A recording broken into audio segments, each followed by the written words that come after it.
Ok, então, primeiro, boa tarde, pessoal.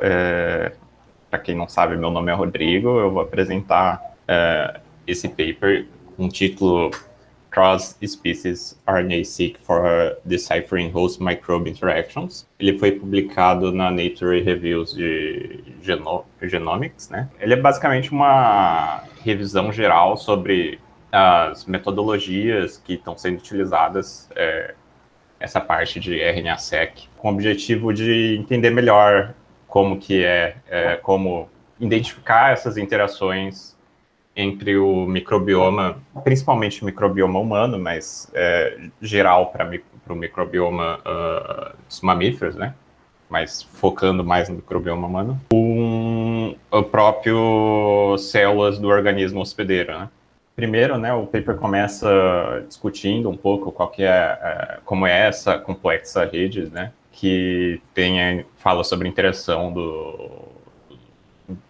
dos micróbios com o hospedeiro e como que as células do hospedeiro elas são influenciadas pelo microbioma por essas ele chama de microambientes, né, que tem dentro do nosso organismo que influenciam diretamente como os transcritos dessas células são expressos. Então, isso principalmente tem uma influência direta com o sistema imune, que tem que responder ao microbioma e aos possíveis micro-organismos patogênicos. Esse tipo de interação tem sido bastante estudada ultimamente, porque, por exemplo, agora com a pandemia de Covid-19, né, a gente está vendo, por exemplo, como diferentes pessoas têm diferentes resultados de uma infecção viral. Isso pode estar relacionado de alguma forma com como certos micro-organismos do nosso microbioma se aproveitam de uma situação extrema do nosso corpo, né? Uma situação de infecção viral, e podendo assim transformar esse micro-organismo que seria um micro-organismo comum ou benéfico até, em um potencial micro-organismo patogênico e causando assim uma infecção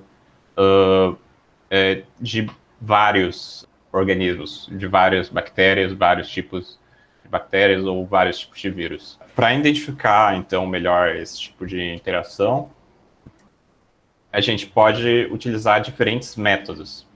E esses métodos, eles consistem esses 4 principais métodos ômicos, que tem nessa tabela aqui embaixo. Esses métodos, eles têm diferentes objetivos gerais. Apesar de você querer ver, basicamente, esse tipo de interação, por exemplo, o método genômico, né, DNA-seq, sequenciamento do DNA, não vai te dar uma visão funcional como um método transcriptômico ou um método proteômico mesmo.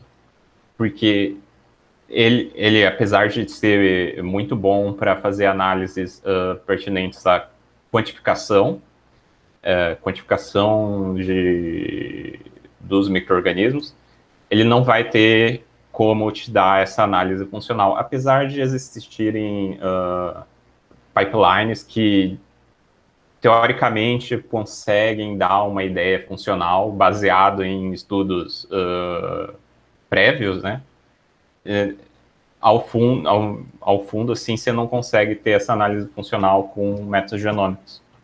Para analisar essas relações diretas, a gente precisa ter uma ideia de transcriptômica, de proteômica ou de metabolômica. E como preço, custo é sempre importante, a gente pode ver assim, pelo custo, o transcriptômicas é um dos métodos mais interessantes, até por ter esse baixo custo, ter uma alta sensibilidade e uma alta resolução. Ou seja, apesar dele ter diferentes... ele não ser tão exato como proteômica seria. Você não vê exatamente aquela proteína interagindo com o organismo humano. Ele te dá uma ideia muito boa do como essas interações estão ocorrendo, quais são as possíveis proteínas que estão sendo expressas, né? Então, é muito bom que esses métodos de transcriptômica, eles podem até chegar ao nível de single cell.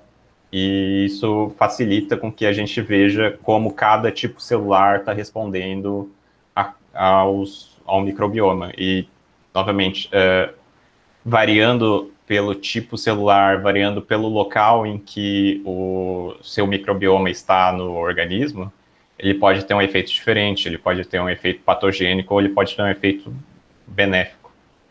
Então, hoje em dia, apesar de eu não vou falar muito de single cell, hoje em dia a gente pode até fazer single cell a ponto de visualizar como cada micro-organismo está interagindo com cada tipo celular. Aqui é uma timeline, o paper ele dá essa timeline de 3 diferentes fases em como os estudos de RNA-seq foram utilizados para a identificação dessa rede de interações, né? A fase 1, ela consiste em você observar isoladamente o RNA bacteriano. Então, por exemplo, eu tenho uma amostra, pode ser uma amostra de intestino, sei lá, qualquer tipo de amostra, né? Que você tenha umas bactérias presentes ali, um microbioma presente ali, e você quer identificar esse RNA bacteriano. Nessa primeira fase era feito um isolamento dessas bactérias, então você pega, utiliza algum método para isolar as bactérias dos demais tipos celulares que tem ali presente, para então fazer o sequenciamento. Então você faz o sequenciamento quase que inteiramente focado em observar um tipo bacteriano ou poucos tipos bacterianos que estejam presentes no seu ambiente. Quanto à fase 2, já é uma fase que a gente começa a expandir a ideia de fazer metatranscriptômica. Então, pegar tudo que tem presente ali e olhar para esse todo, em vez de só focar nas bactérias. Então, desse jeito, a gente pode ver tanto bactéria, quanto pode ver as células do organismo.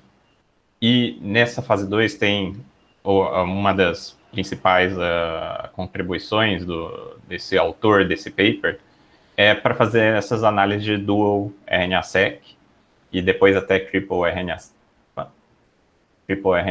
aqui mais na frente, em que você agora, em vez de olhar o meta, né, você olhar todo o conjunto, você está olhando basicamente o hospedeiro e um tipo bacteriano.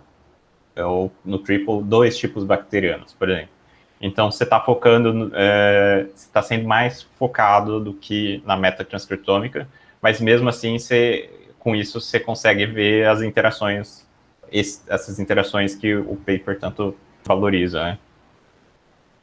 A fase 3 já é a fase de single cell. Então, à medida que a gente começa a fazer single cell, aqui em 2015, a gente tem diferentes metodologias para como identificar essas interações ao nível celular, né? Ao nível de tipo celular.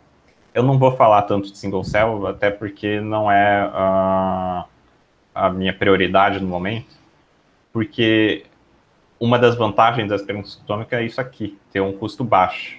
E single cell acaba elevando muito esse custo e tem menos datasets de single cell em geral, né? Então, primeiro, em seguida, o paper ele fala um pouco sobre as diferenças, né? qual que é a diferença no da transcriptoma de bactérias e de eucariontes, porque essas diferenças elas alteram como a gente tem que trabalhar com esse tipo de material, né? Então, uma das primeiras coisas que ele fala sobre proporção, eu vou mostrar aqui no slide, a gente tem uma proporção semelhante de mais ou menos 5% de RNA mensageiro, né? Porém, quando a gente vê quais desses RNA mensageiros são codificantes, é diferente para os bactérias e para os eucariontes. Então, a proporção, ela difere bastante. Além disso, em eucariontes a gente tem variações de RNA mensageiro, como os long no codings, que acho que todo mundo aqui já ouviu falar. E nas bactérias você tem esses small RNAs, que vão ter uma função também de regulação, né? De regular a expressão gênica, assim como o long no codes tem essa função, assim como os microRNAs têm essa função também, de ter um papel um papel regulatório. Novamente, que a gente vê ele dar essa proporção de RNA ribossomal e essa figura, eu tenho que dar uma olhada melhor nessa figura depois. Aqui, essa parte aqui esquerda é o genoma e a parte direita é o transcriptoma. Desculpa, eu estava confundindo. Então, a parte do genoma, a maior parte do genoma bacteriano, que é essa proporção maior de genes codificantes, enquanto o humano é menor. Isso, eu acho que ele inclui, assim, uma sequência que tem introns e exons, certo? E a parte direita é o transcriptoma. Então, a parte de transcriptoma, sim, aí é diferente. Ó, é mais semelhante à parte bacteriana, né? Apesar da proporção ser um pouco diferente. O RNA ribossomal é muito mais presente do que o RNA mensageiro. Novamente, uma das outras diferenças que ele dá é a diferença do tamanho, enquanto o RNA bacteriano tem uma média de 1 quilobase de tamanho, né? E o eucariontes tem 3 quilobases. Isso faz uma diferença significativa quando a gente vai fazer o transcriptoma Illumina, principalmente, né? Porque com Illumina a gente está olhando em tamanhos pequenos de sequências. Então, como que você vai fazer esse assemble muda um pouco, baseado no tamanho das suas sequências, né? Então é importante, outra coisa importante ter na cabeça. A cauda poliar, que é o que, novamente, mais quero focar no meu trabalho, porque eu não sei se todo mundo viu a minha apresentação, mas a ideia é tentar utilizar um RNA-seq tradicional para fazer uma análise de metatranscriptômica, né? Muitas das tecnologias, muitos dos workflows de RNA-seq, eles fazem uma seleção utilizando a cauda poliar desses RNAs mensageiros. Novamente, para os eucariontes, essa cauda poliar, ela tem um papel de mostrar a maturação, de dizer que aquele RNA está pronto para transcrição, né? Para tradução. Transcrição. Enquanto nas bactérias, o RNA mensageiro ele tem aquela função de degradação, de indicar que aquele RNA ele deve ser degradado. Outra diferença é quando nas bactérias um transcrito ele pode ser policistrônico, ele pode expressar diferentes genes, enquanto nos eucariontes eles são monocistrônicos. seja, cada transcrito ele expressa apenas um gene.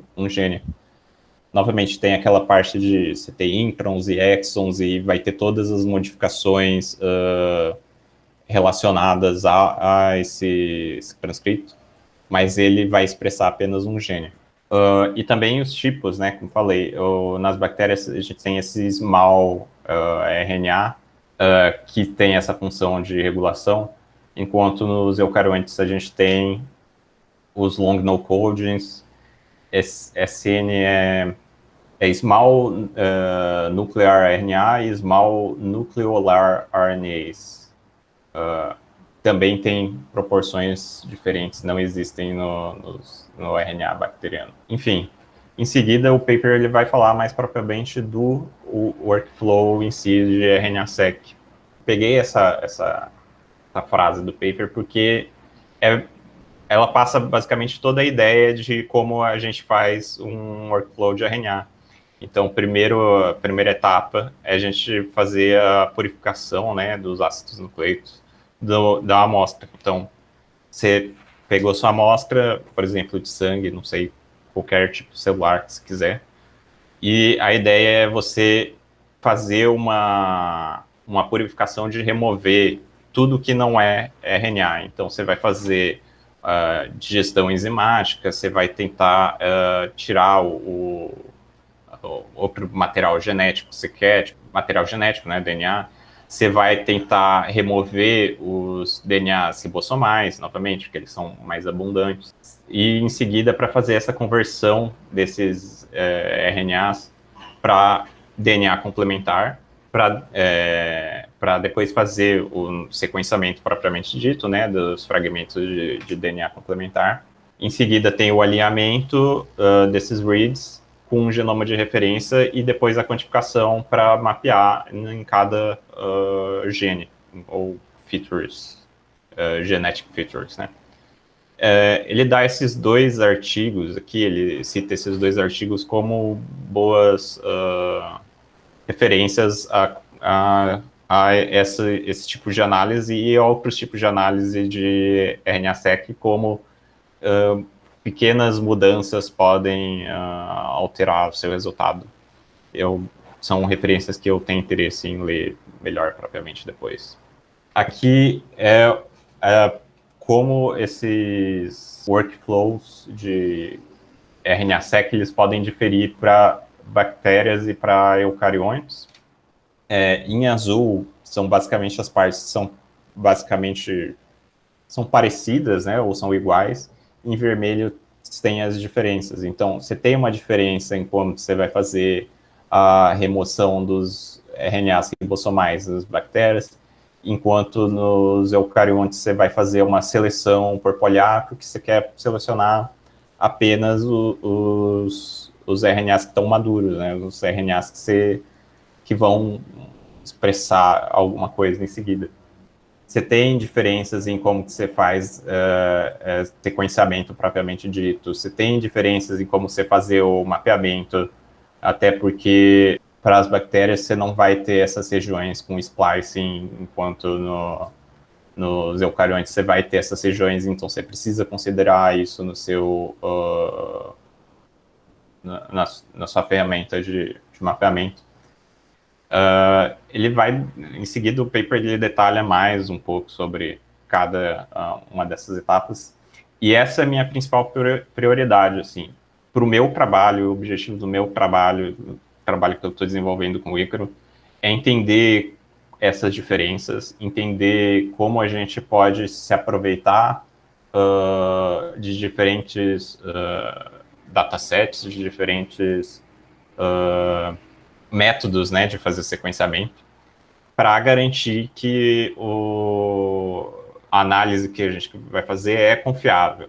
Então, quando foi proposto esse paper até no Journal Club, a ideia era mostrar, era discutir mais sobre como a gente ter que se cuidar, ter que tomar cuidado na seleção desses datasets. Então, um pouco falando sobre o workflow de RNA-seq, a primeira coisa que a gente precisa tentar é que o RNA ele é muito instável, né? Então, é ideal que você utilize um método para estabilizar o seu RNA mensageiro. E existem diferentes kits comerciais diferentes que são utilizados. E o paper ele sugere que utilizar um kit baseado em ammonium sulfate é mais adequado para quando você quer fazer metatranscriptômica, porque outros kits eles podem ser reagentes a determinados tipos de RNA e isso pode afetar o quanto de RNA mensageiro você vai obter, né, downstream. Então, ele novamente fala de 2 kits bons, esse RNA Later e esse RNA Protect. E esse RNA Protect é o que eu tenho mais visto assim nos datasets que eu tenho estudado. Então, é bom saber que essa etapa de estabilização ela está sendo feita de um jeito que talvez seja indiferente para a metatranscriptômica, né? Uma outra coisa que ele fala em seguida é se atentar em como que você faz a quebra da parede celular, né? Você quer pegar o RNA, ele está dentro da célula, você precisa fazer a quebra da parede celular. E enquanto em eucariotos e em bactérias gram-negativas, eles têm métodos semelhantes para você fazer essa quebra, e em bactérias gram-positivas você não consegue. Então, como que você faz para identificar bactérias gram-positivas? Se no seu trabalho você não está fazendo uma etapa para fazer a quebra dessa parede celular, você pode garantir que não vai ter bactérias gram-positivas lá no meio? Não vai ter RNA de bactérias gram-positivas? É uma coisa para se considerar. Em seguida, novamente falando da remoção, né, do RNA ribossomal, quais são os métodos que você tem para remover esse RNA? Ele fala para bactérias, ele fala desses 3 métodos principais aqui, que é captura de oligonucleotídeos, né? Então você tem uma sequência lá que você quer remover fisicamente e você arranja um jeito de fazer essa captura, ele explica diferentes métodos magnéticos, métodos de remover fisicamente.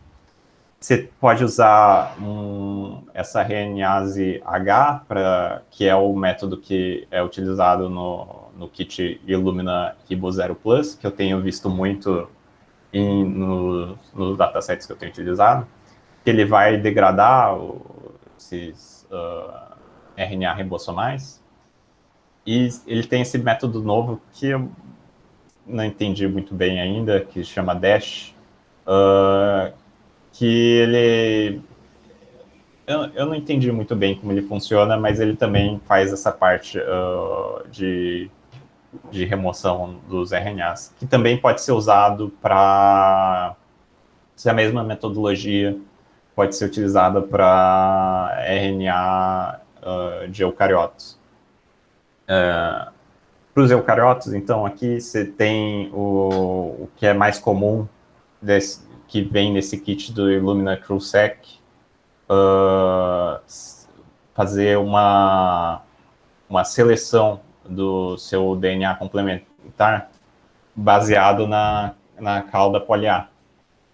Essa seleção, então, quando você está fazendo isso, por causa dessa seleção, você está basicamente removendo o RNA que não é eucarioto, né? Que não tem a cauda poli-A. Isso, novamente, é um problema para a metodologia que eu estou desenvolvendo com o Ícaro, porque a ideia é realmente manter o RNA tanto bacteriano quanto humano ou mamífero, né? Então ele dá outros kits e outras ideias aqui que ele diz que são melhores, pois eles não fazem essa seleção. Melhor no sentido de, tipo, eles mantêm os RNAs não poliadelinados. Inclusive, esses kits são interessantes para fazer análise quando você tem interesse em ver long no codings, porque alguns long no codings eles não sofrem esse processo de maturação. Novamente, eles têm essa função de reguladora, né? E faz com que eles não sejam sequenciados quando você usa um kit como esse Illumina CrewSec. Em seguida, ele fala sobre um pouco sobre a preparação das bibliotecas utilizando o DNA complementar, né? A ideia principal aqui é que você tem diferentes métodos de ancoragem, que é a forma como você vai começar a fazer a seleção desses RNAs, né? Forma que você vai começar a fazer a leitura desses RNAs. Então, você tem lá uma sequência que é uma sequência que fixa no seu RNA mensageiro para você fazer essa preparação da biblioteca de DNA complementar. Ponto importante é que ele fala que, em geral, os métodos Illumina eles têm um tamanho máximo de 300 bases de pares. Obviamente, é importante lembrar isso, porque a gente tem tamanhos diferentes dos genes para as bactérias e para os eucariontes. Então, como 300 pares de base pode afetar a forma de você fazer a sua leitura desses transcritos. Pode afetar, vai depender de como que sua biblioteca. Então, é sempre bom se atentar a isso. Aquela parte que eu já falei, né, alinhamento precisa se focar em ver se a região que você está alinhando sofre splicing. Então, isso vai ser importante para os eucariontes, enquanto não vai ser utilizado para as bactérias, mas até a própria normalização. Então, existem ferramentas próprias, e o paper ele até dá uma referência quanto a isso, para você fazer a normalização de dados de RNA, porque RNA bacteriano, porque em determinadas condições as bactérias elas podem ter uma quantidade de transcritos muito diferentes. Então, a quantidade ser diferente pode atrapalhar em como você está fazendo a sua normalização, né? E em sequência, né, depois da normalização, normalmente a gente trabalha com essa análise de pathways. Esse tipo de análise é sempre baseado em datasets, em databases já bem selecionados, né? Então, sempre vai ter um viés do o que já foi estudado, o que é conhecido. E como normalmente a gente está trabalhando com coisas humanas, eles vão ser mais confiáveis do que tipos bacterianos que são pouco estudados, né? Então, você sempre vai ter algum viés nesse sentido. Isso no geral, essa ideia desse workflow no geral é o que vai, apesar dele possibilitar em que a gente faça essa análise de metatranscriptômica, é o que dá as diferenças nos datasets, né? O que muda como a gente observa esses transcritos. Aqui ele dá essa imagem, é um pouco para falar sobre as diferentes metodologias, né? Então, a primeira metodologia que ele fala é metatranscriptômica. A gente vê diferentes tipos bacterianos aqui que estão sendo estudados. Misturando, né? Células comensais e patógenos. O número 2 é o que ele chama de... deixa eu conferir aqui. O número 2 é o Dual RNA-seq, né? E, novamente, então você está vendo células do hospedeiro e células, no caso aqui ele está vendo uma célula patogênica, mas é uma célula bacteriana, né? Uma bactéria em si. O número 3, ele divide em 3A e 3B aqui, mas é relacionado ao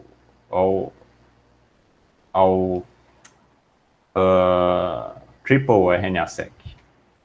Então você está vendo diferentes tipos bacterianos em relação com as células do hospedeiro, né?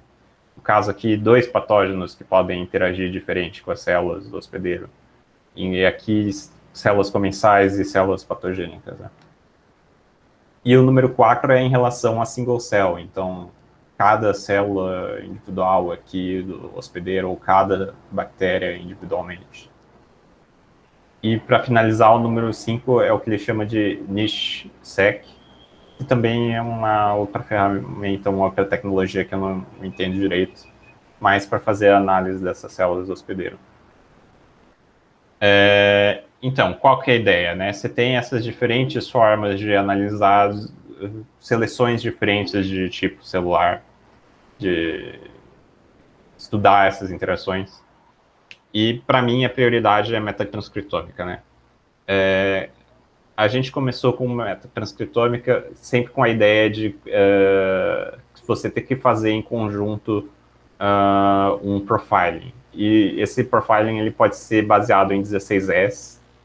16S é uma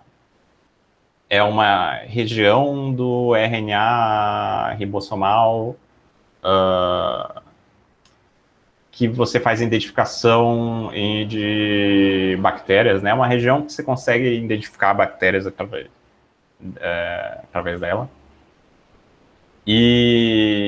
Mas não necessariamente você precisa fazer 16S. Você pode fazer uma análise híbrida de DNA com RNA.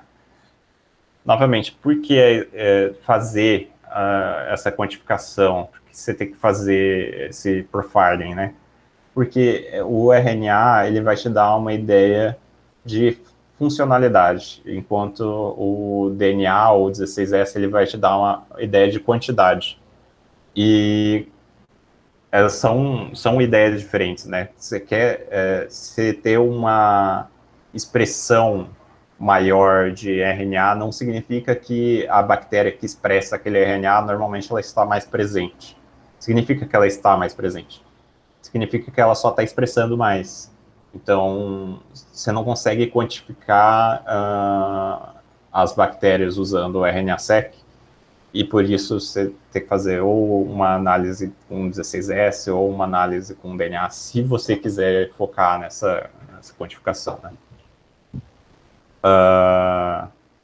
Uma outra coisa que o paper fala no meio, que eu acabei botando aqui, é como essa remoção do RNA ribossomal é focado, né, quando você vai fazer em métodos de metatranscriptômica em bactérias modelo. É difícil você ter um método geral, então é uma coisa para tomar cuidado. E ele fala um pouco sobre ferramentas que são utilizadas para se fazer essas análises, né, as análises de quantificação. Então, tanto quantificação de RNA quanto de DNA, tá? Então, ele fala que para comunidades conhecidas é melhor utilizar um método que vai ler de um database e vai comparar as suas sequências com as sequências de um database, comunidades bacterianas, né? enquanto para comunidades desconhecidas é melhor você fazer um metagenome assemble, né? É que nem um método de novo que você usa normalmente para fazer qualquer análise de DNA, montagem, né? Só que tendo a ideia de metagenoma, então tendo a ideia de que você não vai ter uma montagem de um alvo só, né? Você vai ter várias pequenas montagens. E em seguida ele começa a discutir a parte de dual RNA-seq, que já não é a parte que eu me interesso mais. Então eu me foquei mais ou menos até aqui no paper. Depois disso ele fala um pouco ainda de single cell, mas isso não é muito meu interesse. Meu interesse mesmo era isso que eu acabei de mostrar, era como essas pequenas diferenças que tem no RNA, né, como essas diferenças afetam na leitura final. E aqui eu até botei a imagem falando do RNA-seq, mas esse dual RNA-seq é um workflow específico, né? Então, e não é tão fácil de encontrar papers que trabalham com esse tipo de abordagem. Então, não é muito do meu interesse trabalhar com dual RNA-seq, nem com single cell no momento. É isso, basicamente. O paper, ele falei, é uma revisão, né, boa sobre esses assuntos. Ele dá bastante referências interessantes, que eu vou olhar mais com calma depois. Porque todas essas pequenas coisas podem afetar a minha pipeline. E essa é a ideia de discutir aqui esses pequenos detalhes. É importante tanto para mim quanto para o Ícaro, porque a gente precisa, de uma forma consistente, dizer assim, não, a nossa pipeline vai funcionar para esse tipo de dados ou não vai funcionar. Até para a gente não ficar gastando tempo e recurso desnecessariamente, né? Tendo a oportunidade de ver antes que determinado dataset não funciona, é melhor a gente já remove ele da nossa lista do que ficar rodando as coisas sem saber se vai funcionar ou não. É basicamente isso.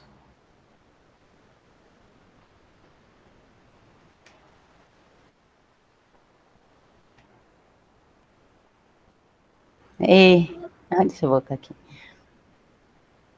Muito legal.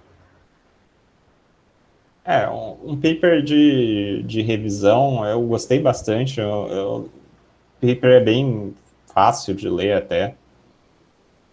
Mas, novamente, né, o que me interessa dele é tirar essas... Quais são essas informações importantes que eu tenho que ler da construção, né, das bibliotecas de RNA-seq para utilizar na minha pipeline depois. Ele chega nos pontos, né?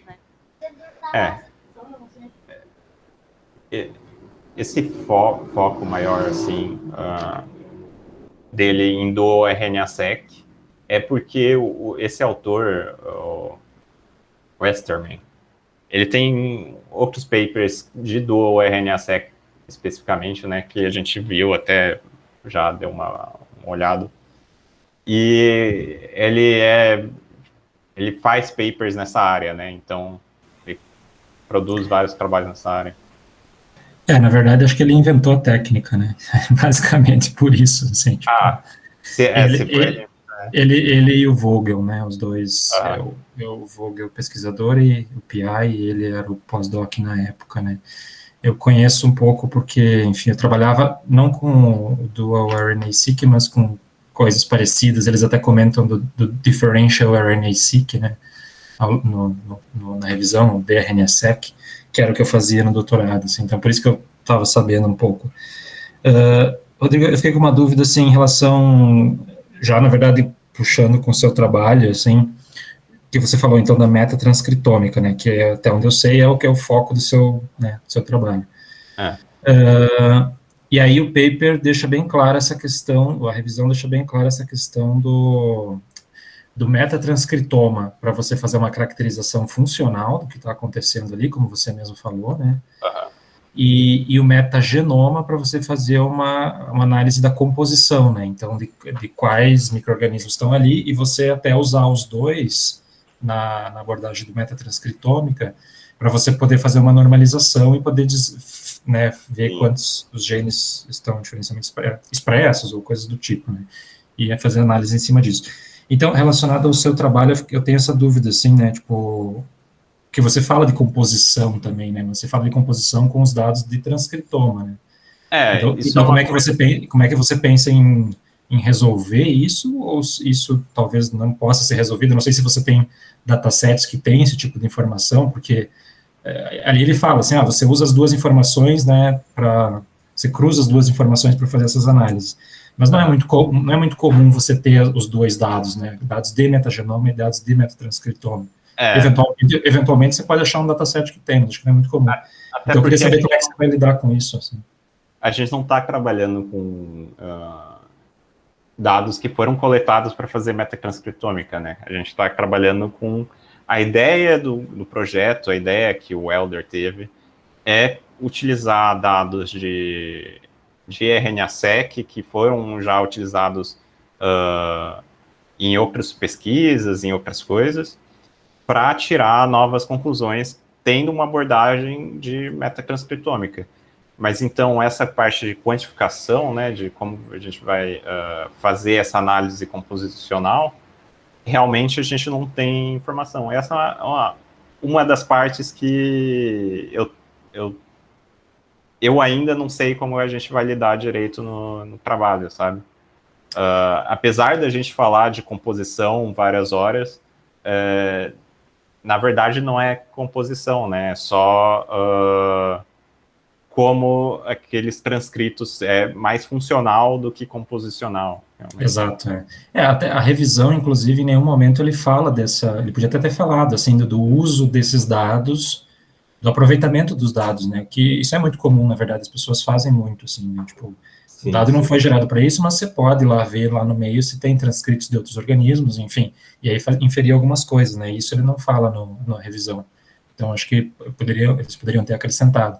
E, às vezes, a resposta é que não, é uma limitação, né, não tem muito jeito, né, tipo, já que você está aproveitando um negócio, às vezes tipo, o aproveitamento, ele tem suas limitações, né, tipo, o experimento não foi desenhado para isso, então, acho que, às vezes, é mais importante você só estar ciente dessa limitação quando você for discutir isso, né.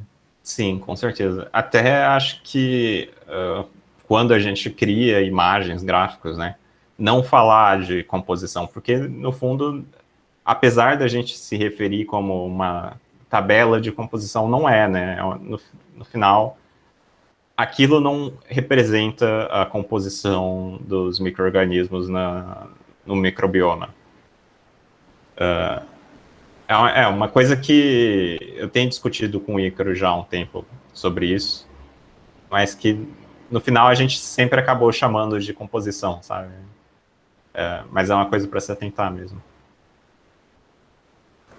Isso é um assunto bem interessante, porque até nas análises de diversidade que a gente estava conduzindo, a gente começou a se atentar a esses pontos, né? Porque como a gente está trabalhando com esses dados que são dados de uma natureza de transcriptoma e a gente está tentando fazer, por exemplo, uma análise de alfa ou de beta-diversidade, isso não necessariamente vai compactuar com o que a gente veria nos dados de metagenoma, por exemplo, né? Então, esse é um dos pontos que eu estava conversando com o Rodrigo também, de essas análises de diversidade que a gente estava fazendo também, elas talvez não sejam tão interessantes assim para nós, justamente devido a essa limitação que a gente tem, porque a gente não consegue exatamente quantificar, né, o número de micro-organismos que estão presentes ali. A gente consegue quantificar quais genes de quais micro-organismos estão mais expressos ou menos expressos. Então, no fim das contas, é essa a informação que a gente tem, né, para trabalhar. Então, e às vezes, porque realmente você tem uma mistura de duas coisas, você tem a expressão e você tem a composição. Às vezes você tem mais de um determinado micro-organismo e daí aquele micro-organismo está expressando mais um determinado gene, enfim. O sinal que você tem no final é um sinal composto que até agora não tem como fazer uma separação, né? Você tem as duas coisas juntas. Mas também tudo bem, porque é o que você falou, às vezes, tipo, ok, eu não sei exatamente se isso é porque está expressando mais, ou se é porque tem mais do micro-organismo, mas de qualquer forma eu vejo que tem mais da expressão desse gene, né? Independente de qual que é a origem disso. E aí isso está correlacionado, tem alguma relação com o fenômeno que você está observando no hospedeiro, né? Então talvez seja mais interessante focar nisso, né? É por isso que eu estava até conversando com a Vivi, uma vez que a gente estava conversando, acho que foi por janeiro ou fevereiro, não lembro agora exatamente, que talvez na abordagem desse trabalho que a gente está desenvolvendo agora, talvez uma abordagem funcional fosse bem mais interessante do que, de fato, o composicional que a gente estava fazendo até então. Porque até então a gente estava tentando identificar, ok, quais são os micro-organismos que a gente consegue identificar nessas amostras nesses dados de RNA-seq que não mapearam contra o genoma do hospedeiro. Vamos pegar esses reads, vamos classificar eles, vamos ver, vamos tentar identificar eles, né? Mas aí um ponto que a gente estava conversando se a gente fosse por essa análise funcional de ver quais são as vias que estão mais enriquecidas ou menos enriquecidas do microbioma, do que de fato dizer qual é o micro-organismo específico, mas dizer qual é a via que esses micro-organismos estão compartilhando, porque essa é uma das coisas que a gente vê até nesse ponto que o Rodrigo relatou, né, da questão de ser policistrônico ou monocistrônico, né, porque a expressão gênica, por exemplo, que a gente vê nos micro-organismos, a gente vê que muitas ocorrem por operons, né, e aí esses operons, eles basicamente, eles agrupam vários genes que muitas vezes estão participando de uma mesma via, então eles acabam sendo agrupados, né, nesse mesmo operon e depois são expressos. Então, talvez até nessa questão mesmo, pensando nesse contexto, né, da organização do genoma, dos micro-organismos e de como que é feita essa expressão dos transcritos deles, então talvez essa ideia funcional fosse mais interessante para a gente, justamente para ver o que esses micro-organismos estão contribuindo funcionalmente, do que quem são eles exatamente. E muitos artigos que você vai ver, até de metatranscriptômica, eles chamam muito a atenção desse ponto, de que no metatranscriptômica a gente está mais interessado qual que é a caracterização funcional desse meu ambiente aqui, e como que essa caracterização funcional pode ter um impacto no desfecho que eu estou querendo observar, né? Eu acho que é por aí então, mesmo. Eu fiz o meu primeiro mestrado e doutorado todo com metagenoma, e eu trabalhava especificamente com genes envolvidos na biossíntese de metabólitos secundários.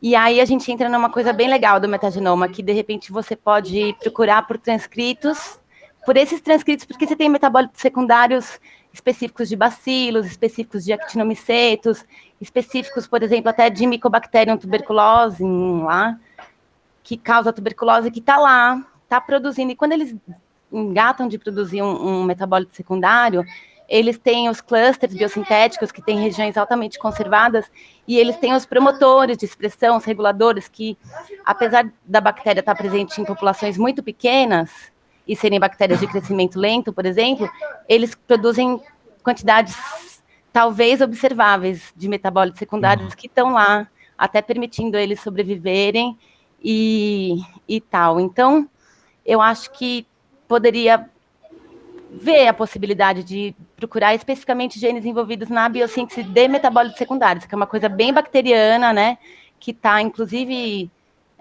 podia procurar alguma coisa de Mycobacterium mesmo, sabe, Aí entra nesse problema dos gram-positivos, né, porque são essas bactérias que produzem mais substâncias, elas são gram-positivas. Aí não sei exatamente como é que resolve, aí entra nessas coisas da metodologia, mas você pode chegar numa lista de provável composição através dessa análise funcional. E como esses genes envolvidos na biossíntese de metabólitos secundários, eles são conservados, você consegue, inclusive, fazer árvores filogenéticas e chegar se é um bacilo ou se é, sabe, um Streptomyces, e tem vários tipos de substâncias diferentes também, tem os peptídeos não ribossomais, tem os polissetídeos, sabe? Tem diferentes classes de substâncias que podem ser prospectadas também. Sim. A gente fica meio preso aos datasets que a gente está colhendo, né? A metodologia que eles usam para fazer o sequenciamento. Mas a ideia é essa, né? Dadas as limitações, o que a gente pode observar. Então, se for observável, sempre vale a pena olhar com calma e tentar identificar outras coisas, né? A gente pode... A ideia de fazer uma pipeline, né? A ideia geral de fazer uma coisa automatizada é facilitar com que a gente faça esse tipo de análise. Mas a gente sempre pode fazer, tipo, em vez de fazer uma pipeline geral, fazer ramificações que servem para diferentes tipos de dados, né? Então, eu acho que vale a pena dar uma olhada nisso. Total, é muito legal.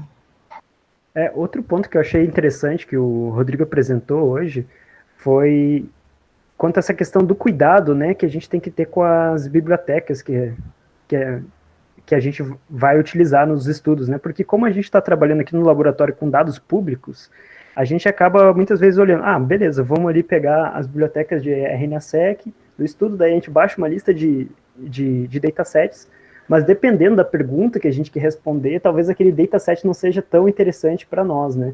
Então, por exemplo, aquilo que o Rodrigo levantou ali, né, da questão de long no-code RNAs, talvez isso seja um ponto interessante, assim, de, por exemplo, se a pessoa vai trabalhar com long no-code RNAs, dela dar uma olhada, né, nessa questão das bibliotecas, se as bibliotecas que ela vai utilizar estão de acordo com o que é utilizado para long no-coding ou não, né, porque...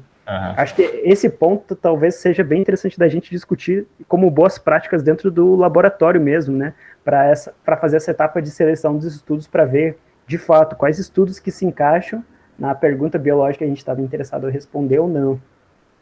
Muitas vezes o Elder chega para a gente com e-mail, alguma coisa assim, e fala assim, vê algo nesse dataset aqui. E quando paper não está publicado ainda, você acaba não vendo detalhes, né, dessa parte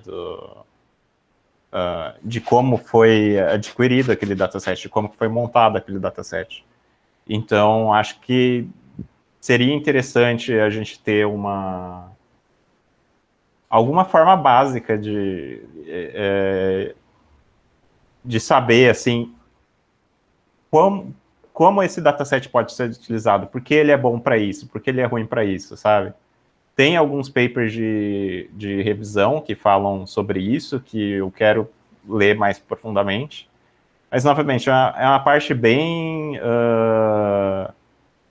acho que bem mais fácil para quem já trabalhou com isso, sabe? Para quem já foi para a bancada mesmo, fazer esse tipo de workflow, né? A gente que está mais aqui na parte computacional acaba meio perdido nesse ponto. Tem uma série de decisões que são tomadas na hora de preparar a biblioteca, assim, que afetam completamente o resultado final, né? E é por isso que a gente vê coisas do tipo um batch effect, né? Quando a gente vai fazer uma análise de expressão, né? Porque não é simplesmente porque foi sequenciado em momentos diferentes ou até lugares diferentes, mas é porque você tem pequenas decisões no protocolo que podem afetar bastante o resultado, né? Tipo, se é RNA total ou se é seleção de poli-A.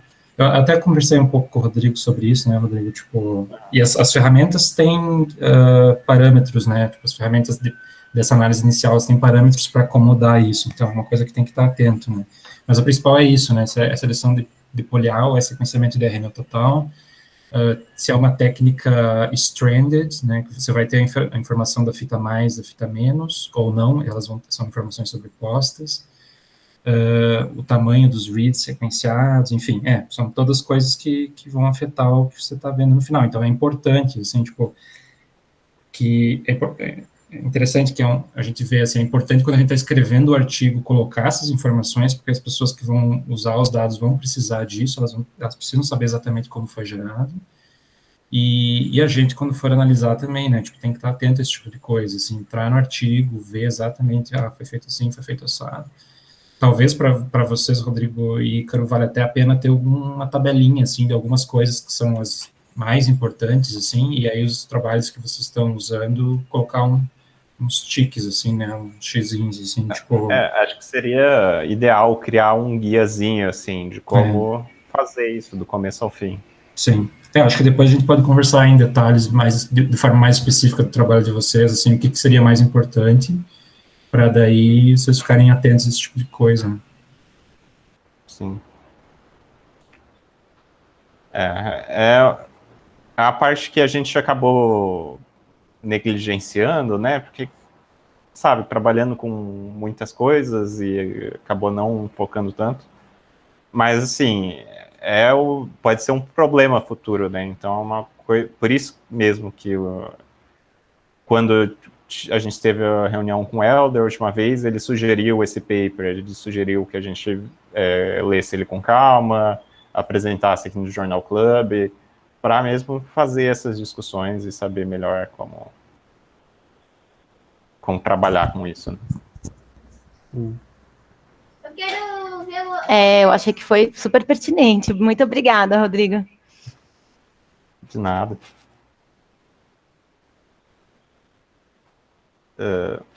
Mais alguém tem alguma dúvida, sugestão?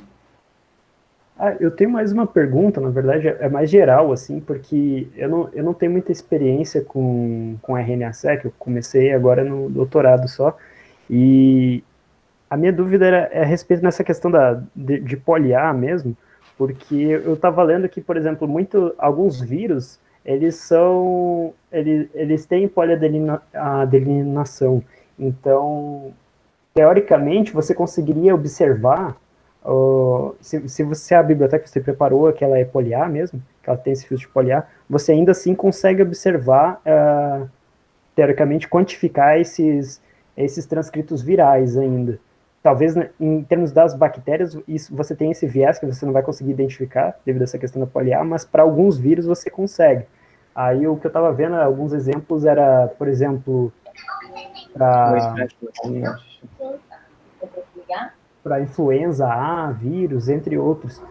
E aí a minha dúvida era assim, por exemplo, tem datasets, né, de single cell mesmo, e o pessoal, eles acabam fazendo essa abordagem de tentar identificar esses transcritos da comunidade viral que está presente, do viroma, né? E alguém tem experiência, assim, com essa parte de análise de viroma, assim, ou já trabalhou com isso? Eu lembro que o Leandro, ele tinha trabalhado isso um tempo atrás.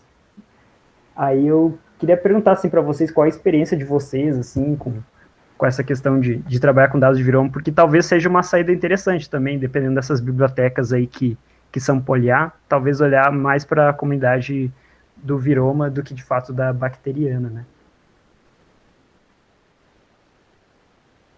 Olá. Oi. Oi. Oi. Oi, tudo bem? Gente, não, parabéns pela apresentação, legal. O artigo eu achei muito pertinente e eu vou responder um pouquinho a pergunta do Ícaro. Realmente, sim. O que você está achando é o certo.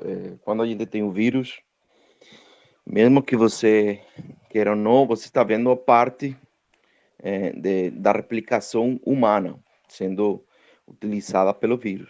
Então, no final das contas, se dá para capturar. Por isso que, quando vocês fizeram essa abordagem, vocês ficaram muito... Quando vocês começaram a falar sobre a abordagem mesmo, vocês ficaram muito no read, no método de sequenciamento, nas questões globais, mas dentro da metagenômica que é possível fazer, os vírus podem ser, com uma alta confiabilidade, ser quantificados aí.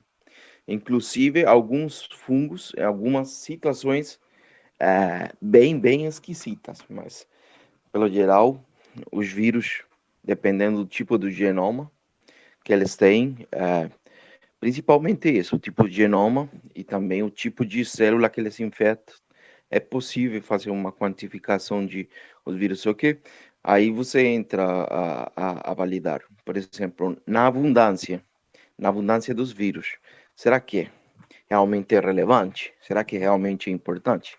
Porque na hora de você ver um tecido, você vê uma quantidade de células que tem 2, 3, 4 vírus, isso é muito pouco provável. Dentro dos poucos casos que normalmente a gente pode encontrar vários vírus, principalmente no câncer de cervix, né? Quando a gente vê HPV-16, HPV-18, inclusive tem outros, mas são mesmo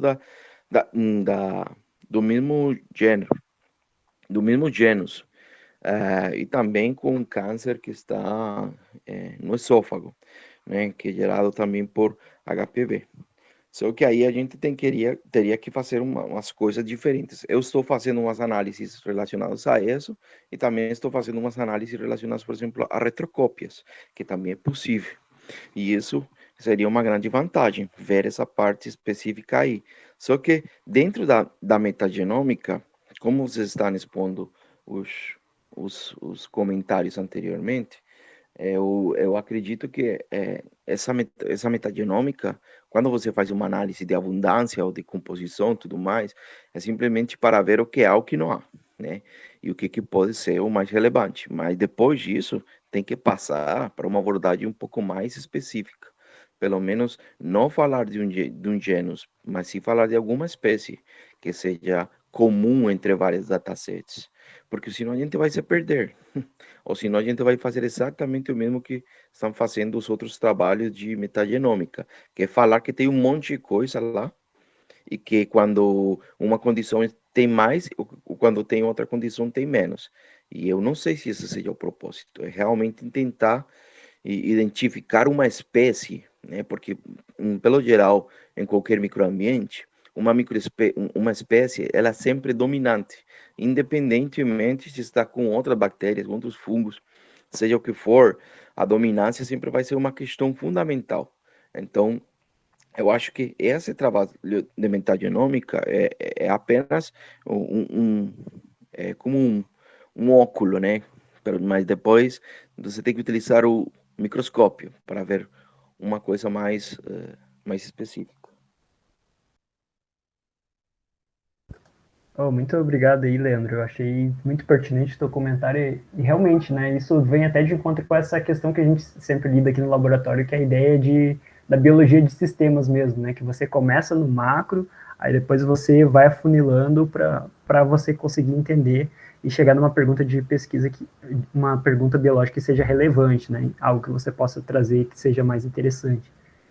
E dado esse panorama aí também, eu acho que é super relevante isso que você comentou, porque muitos trabalhos que eu participei mesmo de microbioma e de metagenoma, as discussões, elas se baseavam muito nessa questão de, quem está aumentado, quem está diminuído, em termos de composição, às vezes, mas não focava mais, não ia mais a fundo para olhar, tá, ok, essas pessoas, ou essas bactérias, ou esses vírus que estão aumentados, por que eles estão aumentados? O que eles, com quem eles estão interagindo, qual a associação que eles têm com outras variáveis do estudo que você está observando que possam ser interessantes e que possam trazer algum insight legal, né? Então, realmente, essa etapa de fazer essa lupa, né, ou essa visão mais microscópica é fundamental para a gente conseguir chegar num achado mais relevante, de fato. Eu considero que realmente não existe um método matemático. Eu lembro que uma vez o Rodrigo me repassou o artigo que Elder queria reproduzir. Não sei se você lembra, Rodrigo. A gente falou disso. E eu fiquei lendo esse artigo tipo umas 6 vezes, cara, para tentar fazer um vínculo, uma relação entre a quantidade de todo esse microbioma que está aí, que é um balanço que, na real, é um desbalanço, né? Porque isso, às vezes, nem deveria estar aí. Mas, no final, acaba sendo um balanço. Isso aí se mantém, né? Não tem uma dominância, alguém que realmente que seja uma bactéria ou algum micro-organismo que seja muito importante. Mas esse não é o tipo da questão. Esse não é assim, a parte mais importante.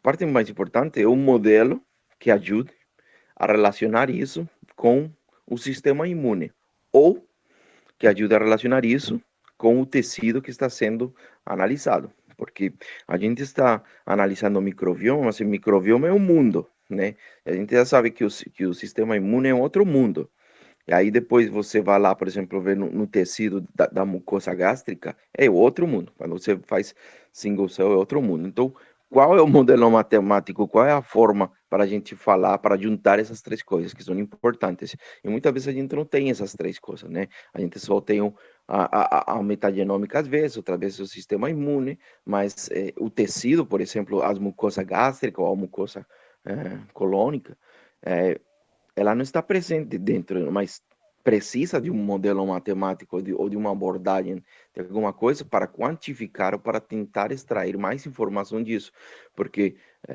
analisar simplesmente esse modelo de balanço e ver que uma espécie está mais em outra, como você fala, ou seja, o que isso significa para o sistema imune? Então a gente também está fazendo muita magia, né? Tirando muitas conclusões e fazendo muita viajando na maionese, como fala normalmente, porque a gente está obtendo uma bolada de informação. Metagenômica é doido, né? Você vê uma quantidade de bichos que você nunca ouviu. Então, falta esse link, falta essa que eu não sei. Eu lembro desse artigo que o Rodrigo Gava me repassou, que a gente está vendo que ele queria fazer da PNAS, onde as pessoas relacionavam os metabolitos secundários com a expressão gênica do sistema imune, mas era uma questão de correlação de Pearson. Era bem simples, mas falta um modelo matemático. Eu não sei se falta dado necessário para fazer o link entre essas três coisas, que seria o microbioma, o hospedeiro e o sistema imune do hospedeiro.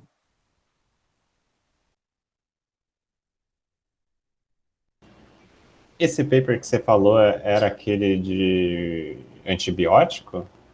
Isso, exatamente. Ah, sim, é o paper que o Helder participou, né? Não, o Helder não participou. Não, isso aí era uma viagem, cara.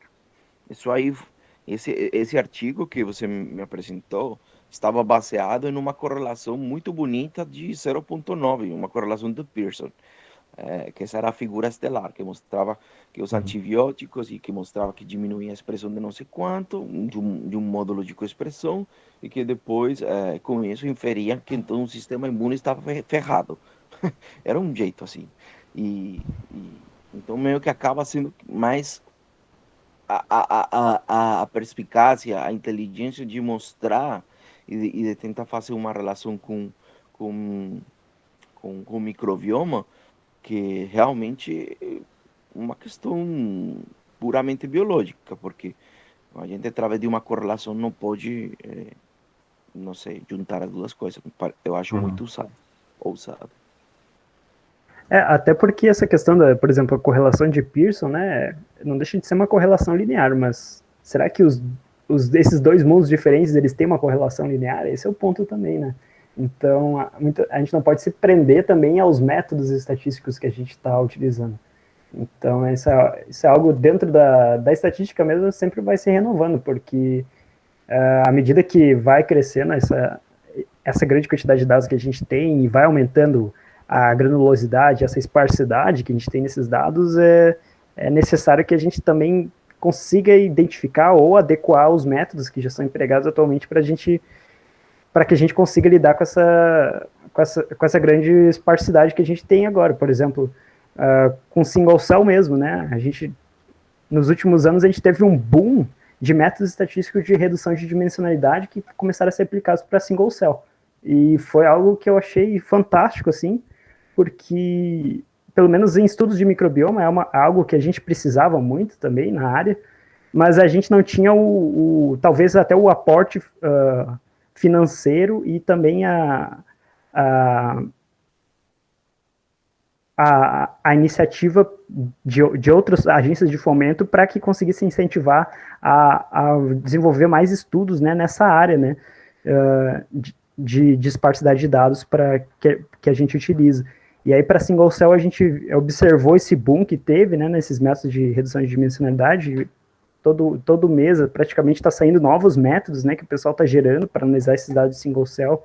Então, eu acho que os métodos mesmo estatísticos, eles vão se readequando de acordo com os tipos e as características dos dados que a gente vai gerando, né, e a forma que a gente vai tentar utilizar para integrar eles.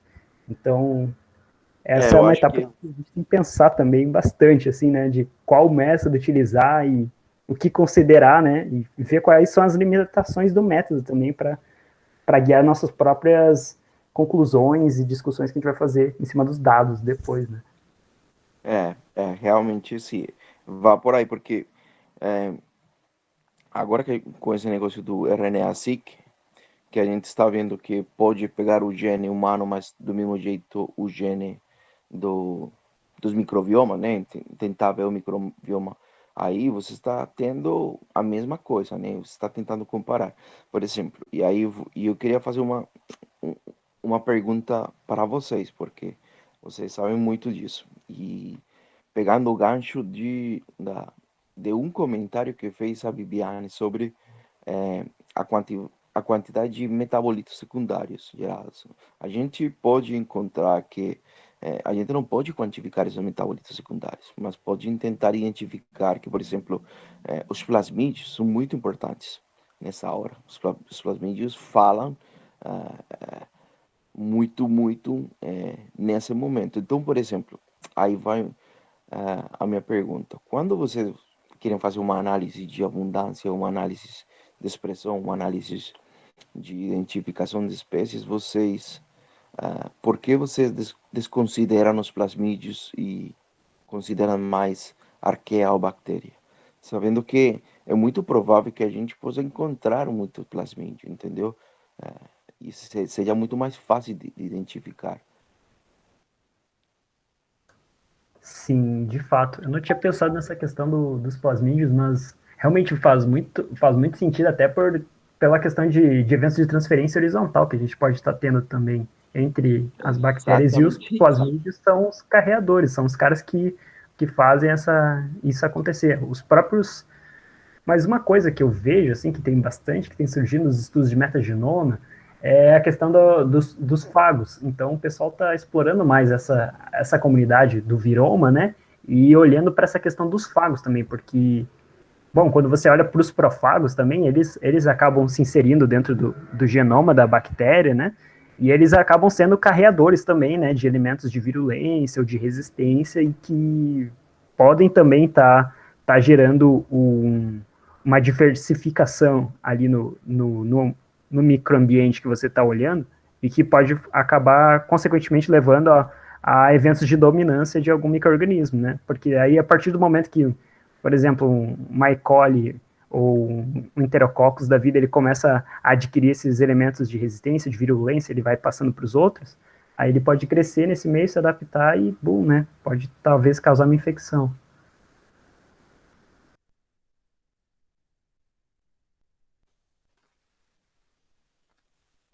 Pois é verdade. Mas muita coisa, cara. Eu estou realmente muito empolgado com esse negócio da metagenômica, porque com essa ferramenta Kaiju, isso vai gerar um grande avanço, cara. Isso vai ajudar demais. Mas eu não sei quão confiável seja essa ferramenta.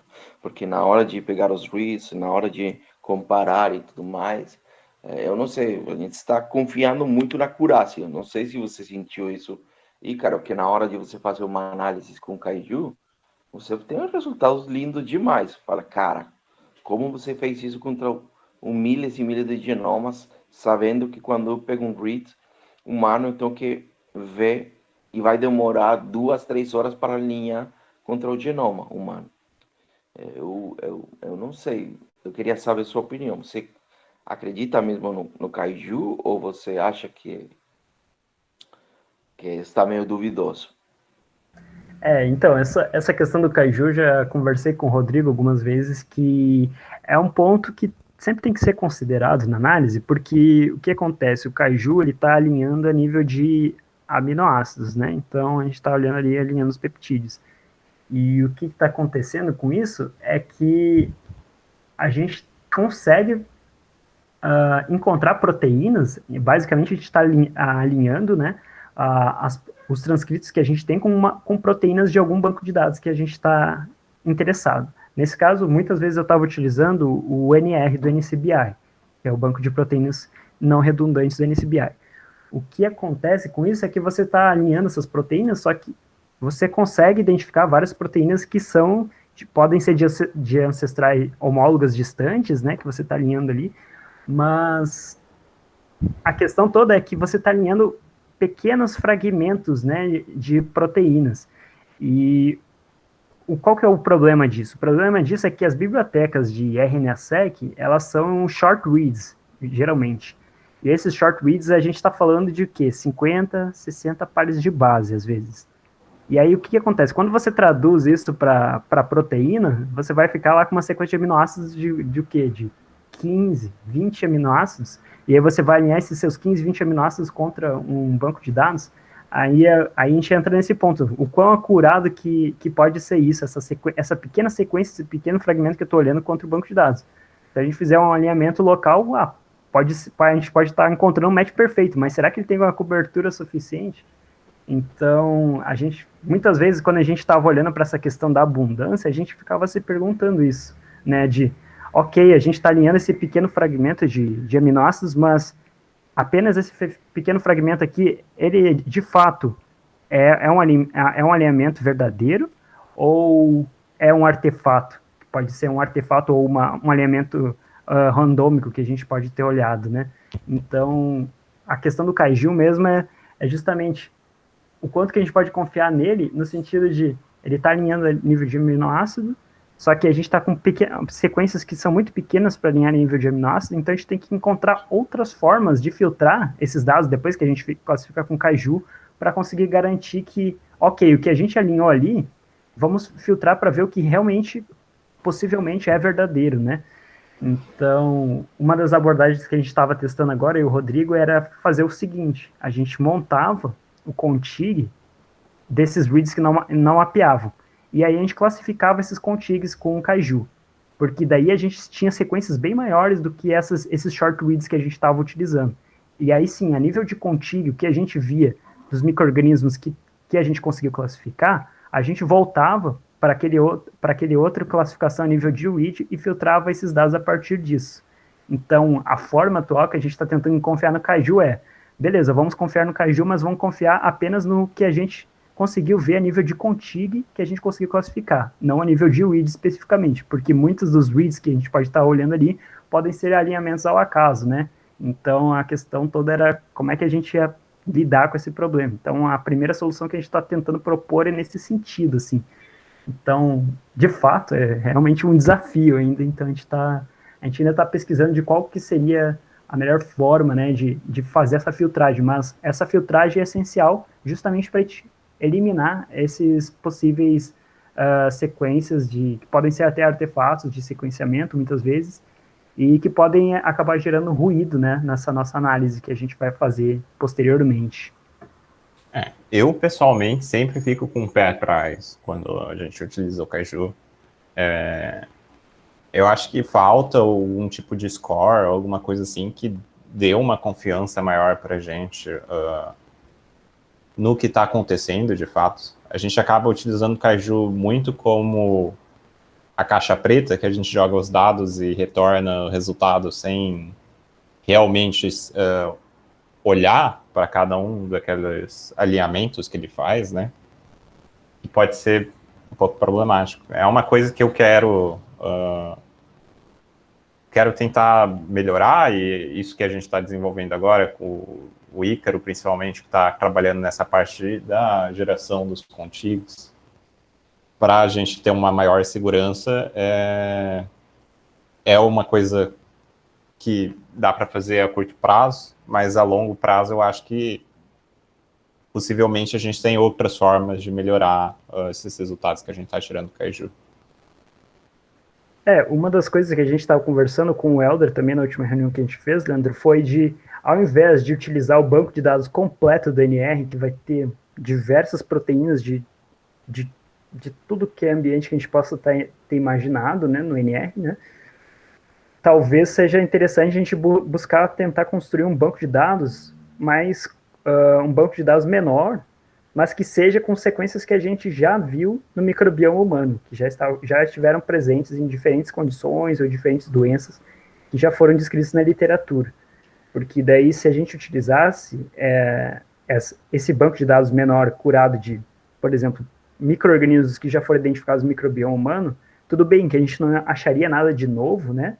A gente reduziria, a gente perderia muitos possíveis micro-organismos que pudessem ser novos e que não tinham sido caracterizados ainda, mas ainda assim a gente conseguiria garantir, do que a gente alinhou, das proteínas que a gente alinhou, essas proteínas estão presentes no microbioma humano, de micro-organismos que já foram descritos. Então já teria outra forma também de talvez garantir ou de confiar mais nisso, porque eu também, como o Rodrigo comentou, eu sempre tenho um pé atrás com o Caju e ainda eu acho que é a maior caixa preta que a gente está tentando lidar agora dentro do projeto, né, e dentro dessa pesquisa que a gente está conduzindo. Mas essa ideia de talvez utilizar um banco de dados específico e curado de micro-organismos, ou de genomas, né, de micro-organismos que já foram identificados no microbioma humano, talvez fosse uma saída para nós. Então a gente está avaliando isso também agora.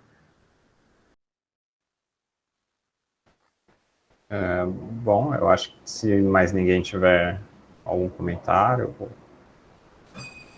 Acho que é isso, né? Valeu, Rodrigo. Valeu, gente. Muito obrigado aí pela participação. Muito bom poder discutir mais sobre o projeto. Estava fazendo falta essa parte de discussão